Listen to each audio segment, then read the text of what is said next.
nice to be with you. I appreciate the invitation. I don't feel like he was coerced or anything, but you can ask him. Especially that I was invited a couple weeks ago and winter set in, and none of us came. That Sunday I asked Tom if he wanted me to preach to him.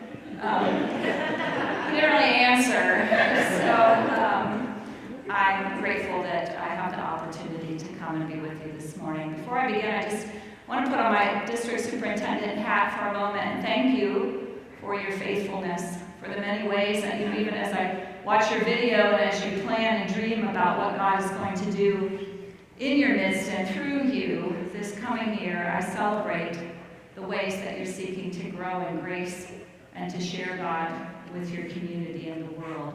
So thank you, good job, and keep it going. So let us pray. Lord, open our minds. Lord, open our hearts. Lord, open our lives to you and you alone. In Christ we pray. Amen. I share with you these words from John's Gospel, perhaps a familiar story to many of us. There was a wedding celebration in the village of Cana in Galilee. Jesus' mother was there, and Jesus and his disciples were also invited to the celebration. The wine supply ran out during the festivities, so Jesus' mother told him they have no more wine. "Dear woman, that's not our problem," Jesus replied. "My time has not yet come." But his mother told the servants, "Do whatever he tells you." Standing nearby were 6 stone water jars used for Jewish ceremonial washing. Each could hold 20 or 30 gallons. Jesus told the servants, "Fill the jars with water." And when the jars had been filled, he said, "Now dip some out and take it to the master of ceremonies." So the servants followed his instructions. When the master of ceremonies tasted the water that was now wine, not knowing where it had come from, though of course the servants knew, he called the bridegroom over. "A host always serves the best wine first," he said. "Then, when everyone has had a lot to drink, he brings out the less expensive wine, but you have kept the best till now." This miraculous sign at Cana in Galilee was the first time Jesus revealed his glory, and his disciples believed in him. The word of God for the people of God. Thanks be to God. Now, I imagine most of us have received a wedding invitation. According to my baby book, my first wedding, I was a little over 2.5 years old, and I was the flower girl in my cousin Karen's wedding. The story goes I was a holy terror the night of the rehearsal. Apparently, I was very intrigued by the altar and, just didn't want to pay any attention to direction. I was only 2.5, but the story is that my mother was very nervous about how it was all going to unfold. But apparently, I was born to be in the front of the church because the next day, I was the star of the show. In fact, I must have been so great that I was asked to be the flower girl in several other cousins' weddings through the years. Probably you know that Tom and I are married, and perhaps you've heard some stories about our wedding, the greatest day of my life. We still sometimes are amazed when we think about it, when that June date rolls around, that people actually came to watch us gaze into each other's eyes lovingly and say our dues. There were 200 people who packed into this unair-conditioned, hot, it was undoubtedly the most humid day ever in June 1987. And then they stayed and crammed into the basement of that church for cake and punch. This does not really say much about our friends and family. that they would do that, but it was a great celebration. And while Tom and I were googly-eyed to each other, we were standing by, I think, the one fan in the entire place because it was just so hot and muggy that day. The other greatest day was a few years ago, and in my ministry book, it says that I've officiated at 39 wedding ceremonies through the years, but I've only ever been invited so far to sit in the front row once. Now, there's nothing like being the mama of the groom who gazed googly eyes into Catherine's eyes that day as they wed. Now, if you get a wedding invitation in the mail, you probably, kind of do a little assessment. Is this couple someone that you would want to go and watch who commit themselves to each other? You would check your calendar and make sure it worked out, your priorities, how far you would have to travel, when it is.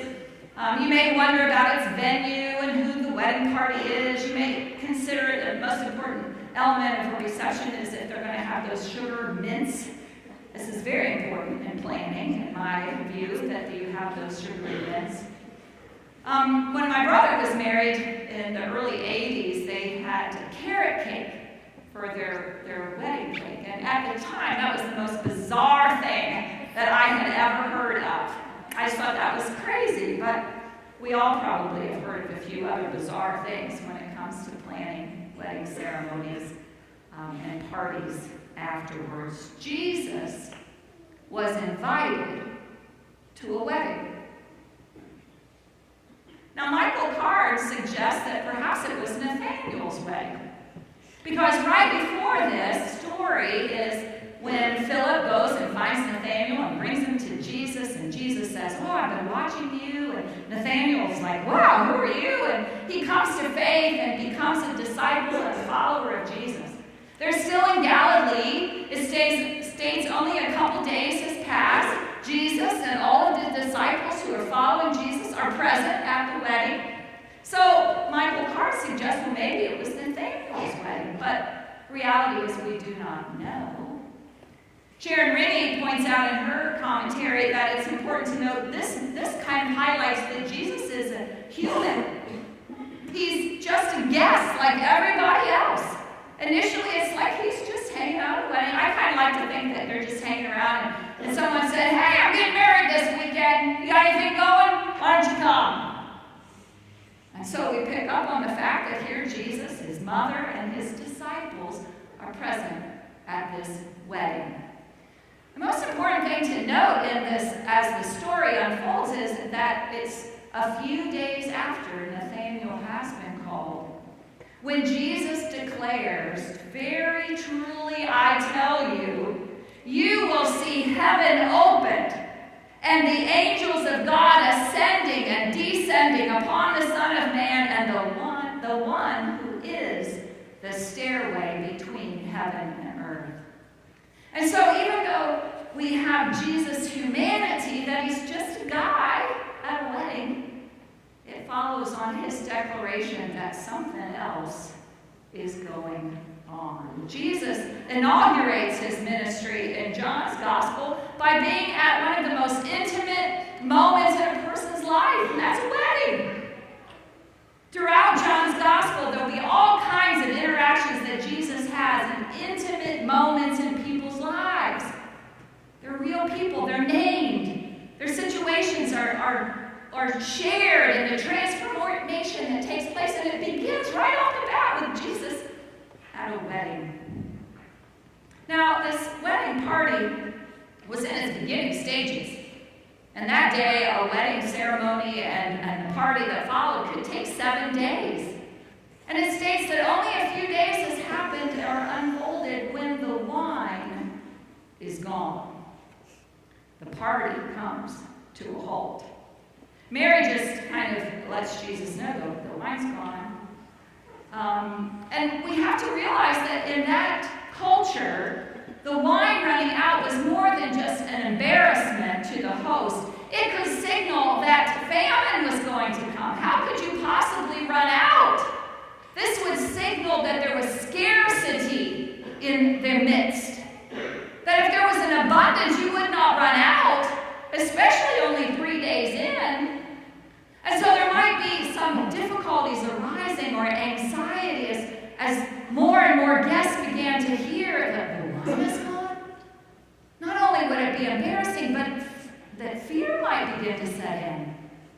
uncertainty about what this might be in the future.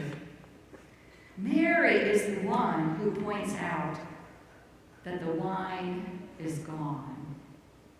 Jesus' response may seem rude. In fact, if my sons would speak to me, I'd say, I brought you into this world and I can take you out. You don't talk to your mama that way. But it's not rude it would be if that's all Jesus said. But it's not all Jesus says, is it? He says, my time has not yet come.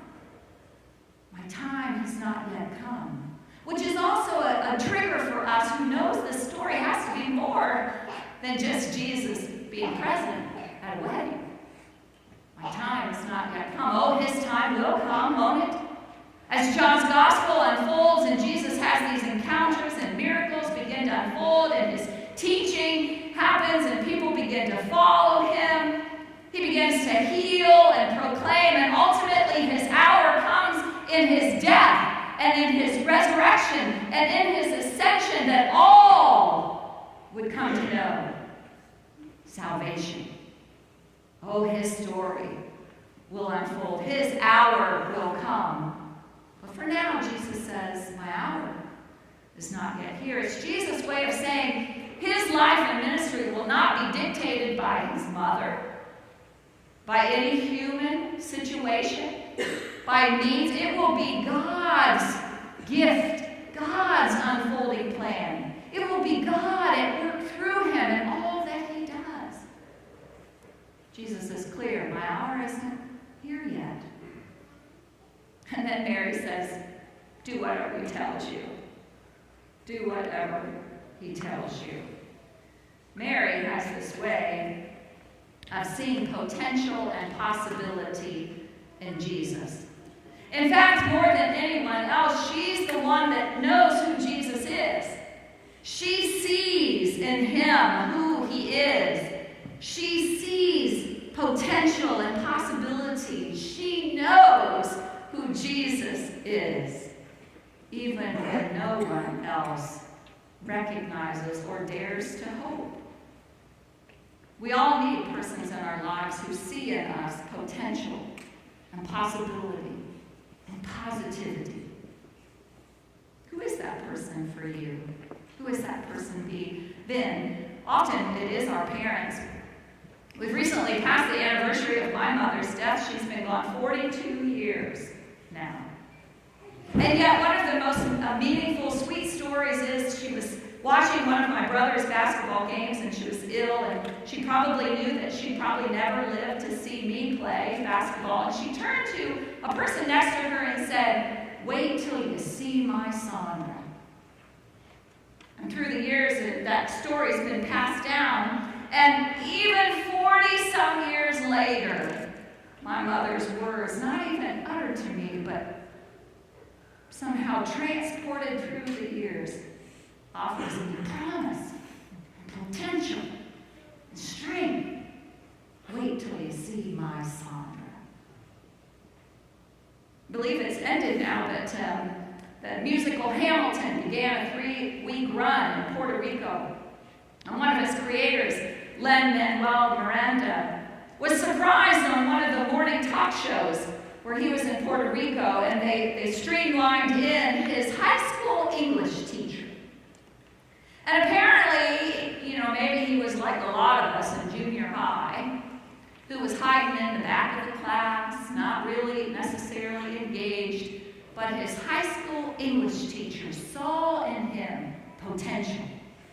He saw in him the gifts and the passion that he had for music. And one day he said to him, Lynn, you ought to come to the front of the class and begin paying attention. And he did. He wrote his first musical when he was in junior high. And now he's one of the creators of Hamilton. Because his teacher saw in him his potential and didn't let him hide out, but brought him forth and encouraged him.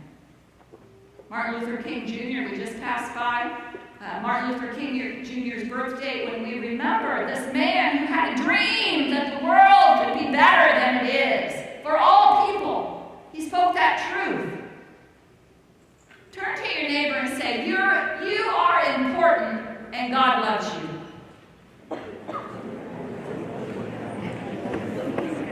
You are important, and God loves you. You know, we might take for granted that we have persons speaking truth and love and acceptance into our lives. But friends, we live in a culture that is negative. We live with people, we work with people that feel downcast and cast aside and negativity. You might be the one that speaks promise and possibility into someone's life. That even through your kind word, a word of encouragement, a smile, as Mike even said on the video, you could be the one that helps some quiet miracle take place in their life, that when they're at their lowest, you could be the one. You could be the one. If you would dare to just speak a word of encouragement. We don't have to see things eye to eye. We don't have to be in the same political arena, even in our denomination that we begin to become anxious about. We don't have to see things alike, but can we be a part of people who see the best in others, who speak words of encouragement and hope? Mary said, do whatever he tells you. She was the one who saw in Jesus hope and promise for all people.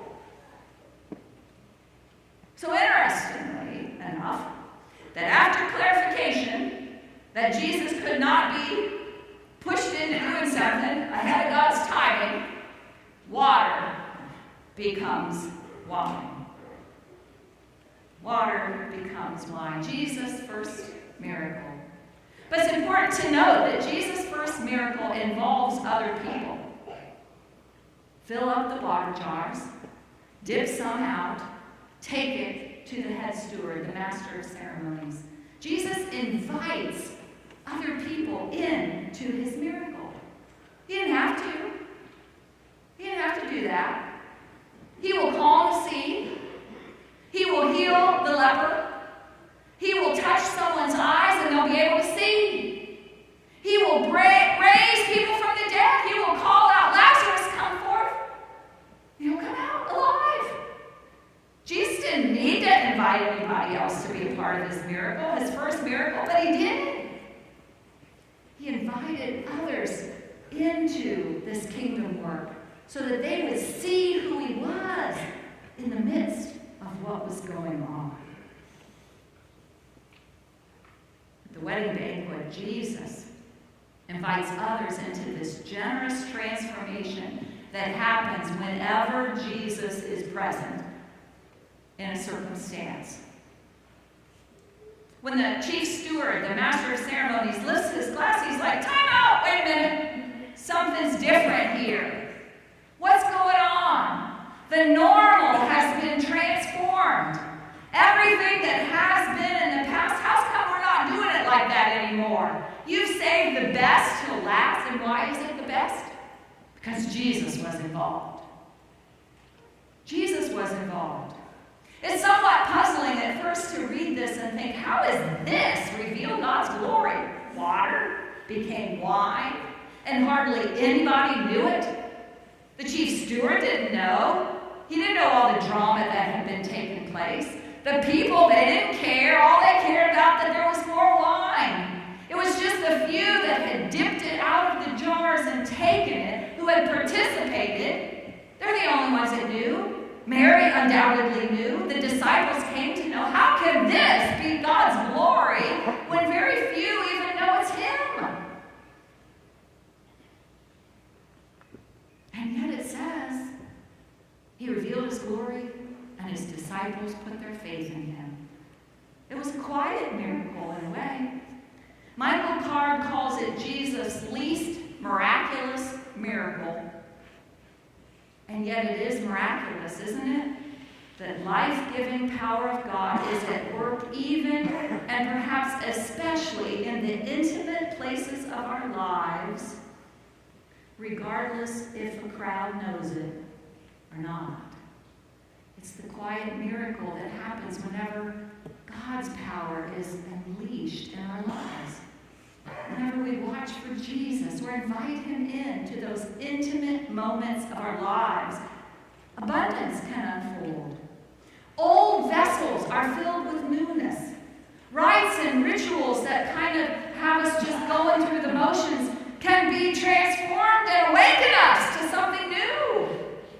Needs can be addressed in miraculous ways. Scarcity is upturned, overturned, and becomes abundance. Jesus' presence and power at work in any situation and circumstance can just bring out the best, even when we don't anticipate it. We can be those that begin to see and watch for God to be at work, even in the most puzzling, empty, scarcity, confusing moments. Even when our vessels are empty, do we dare to believe that God can do something new? Even best. We all face challenges in our lives. In this room, wow, we could name challenges, couldn't we? In our own personal lives, in our families, in our community, in our world, in our church, in our denomination. It's a confusing, unsettling time. It's as if our vessels are empty. But we are not people without hope. Jesus has been invited to the party. Jesus is invited to the party. And so, in a way, it seems to me that we live in this moment where we recognize our jars are empty. But Jesus invites us into that moment, recognizing that he can transform that moment. When Jesus is in the midst of those in-between moments, we dare to see beyond our present realities and circumstances. We dare to believe that transformation and new life can happen. We dare to say, even in this, the best is yet to be. We dare to participate and be engaged in kingdom work, that others might see Jesus in our actions. Those are the quiet miracles that unfold. That others might see Jesus in your word of kindness, in your forgiveness, in your act of generosity. Life can begin to be transformed because we recognize when Jesus is present, our vessels are filled and overflowing. Not with how we would define it, but with a newness that only God can bring. John writes about it, and he concludes the good book, Revelation 21, this vision of the new heaven and new earth. Look, God's home is now among his people. He will live with them, and they will be his people. God himself will be with them. He will wipe every tear from their eyes. There will be no more death or crying or sorrow or pain. All these things are gone forever. The one sitting on the throne said, "Look, I am making everything new. Write this down. Write this down. For what I tell you is trustworthy and true. It is finished. I am the Alpha and the Omega, the beginning and the end. To all who are thirsty," as if your water jar is empty. "To all who are thirsty, I will give freely from the springs of the water of life.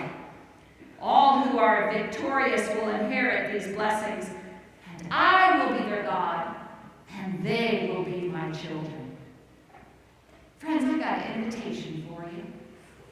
It's to a great banquet, and all people are invited to come. All people are invited to come. The vessels are empty, and you come broken and weary, but there's good news and new kingdom unfolding. But the best part of this invitation is it's not for someplace off in the distance.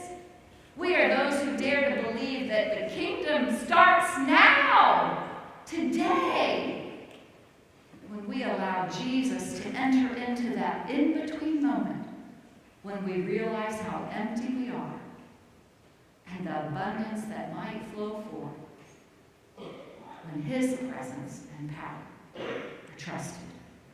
So the invitation is clear. Come, come, be filled to overflowing. Trust God's power and presence in your life, and be a part of quiet miracles unfolding in other people's lives when they see God's transformation in you. May it be so. May it be so. Let us pray. Oh God, thank you for the love that you have for us. Help us to bring our emptiness, our uncertainty to you, and trust that it's your presence and power that can transform us, can transform the world through us when we trust your presence and power at work. We thank you for the ways that you reveal yourself to us, and pray that you will empower us, Lord, to live in your grace. We pray this and offer this in Jesus. Amen.